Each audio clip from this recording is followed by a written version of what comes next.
Hey there everyone, let's talk about all the packs that you can buy during Stultifera Navis. Before that, I need to mention about Originite Prime Refresh. A few of you have asked me whether it's going to occur during the Stultifera Navis event. The answer to that is no. The Originite Prime Refresh will only happen for our anniversary event, which is next year January. Originite Prime Refresh refers to the first time double bonus that you can get if you buy your Originite Primes. If you've made some purchases, next year in January, you will see that the double bonus is re-added onto all of your purchases. So at least for now, if some of you are planning to rush so that you can get the double bonus, it's not going to happen just yet. You have about 3 more months until you need to do so. If not, let's talk about the bigger matter in the room, which is the very popular 6-star Selector ticket.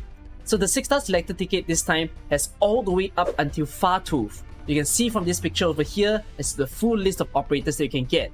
But I'm going to give you guys my version as to what I would recommend you to take. This is a very simple guideline for you to use. You don't have to strongly abide by it, but let me explain to you how to use it. This first chart that I'm showing over here is especially good for new or mid-game players. Let me explain how this works. From the top row, it states that you can take one of the operators in that row if you only have one operator thus far.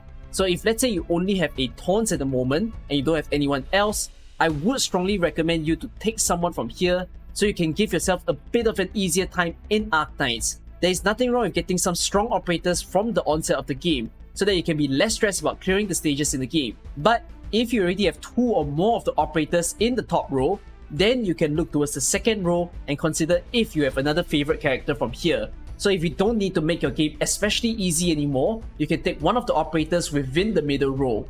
Then, the operators in the bottom row is when you have at least 8 of the operators in either the first or the second row. The reason for that is that a lot of these operators are supportive operators. They don't function very well, especially on their own. If you have other operators that they can help out, that is when they will really excel in the battlefield. For instance, people like Suzerain and Ark are buffers, but it's not very good to use buffers when you don't have a strong squad to begin with. Other operators are a little bit harder to learn, with things like Fartooth, Passenger and Rosa taking some time for you to get used to them and actually understand the value that they'll bring to your game. It doesn't mean that the operators in the bottom row are bad operators. All the operators in Arknights are fully functional as long as you learn their kit to the fullest. But I'm simply making this list so that I can give you easy recommendations. However, I have a second chart for you to reference to. Instead of talking about the number of operators that you have, if let's say you're struggling in Arknights, then I'll ask you to gauge as to how much you're actually struggling. If you struggle super hard, then please take operators within the top row. If let's say you're struggling not that much, sometimes there are some super hard stages that you find it the trouble, then you can consider to take either operators in the top row or the middle row. If you feel that you no longer struggle in Arknights, you're already clearing every event stage with a breeze, story chapters are like easy feat for you, then you can consider take the operators in the last row. So both of these are good gauges as to how to select your operators in the coming 6-star Selector ticket. I hope that's going to help you guys, but let's also mention the other packs that you can buy. This time around, there is a 50 USD pack that will be on sale, and it's got quite a bit of materials in there as well. It's the usual stuff that Arknights will do with every limited event.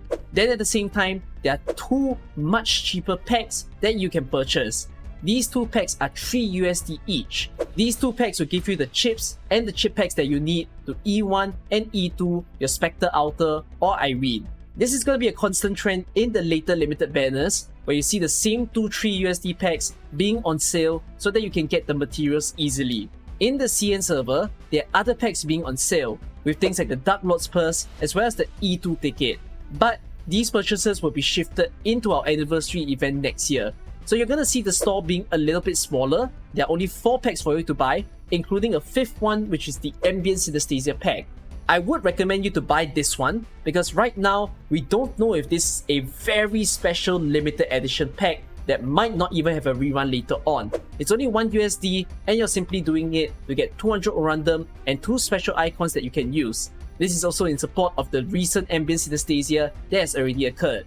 If not, those are all the purchases that you can make during Stultifera Navis. I hope that everyone is gonna enjoy your time to the fullest. That's all from me. I shall see you in the next video. Bye bye.